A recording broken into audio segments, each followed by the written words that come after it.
যে বাগৰি শুব পৰা নাই আমি অসমীয়া ককাই ভাই আমি অসমীয়া ককাই ভাই আমি বুকুৰ ভিতৰত জ্বলি আছে জুবিন দাই ন্যায় পোৱা নাই জুবিন দাই ন্যায় পোৱা নাই লুইতৰ পাৰত বহি ভাবো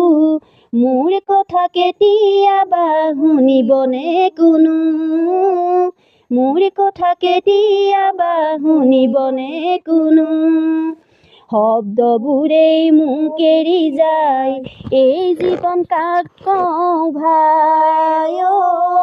এই জীৱন কাক কওঁ ভাই লিখক নহয় মই গান গাওঁ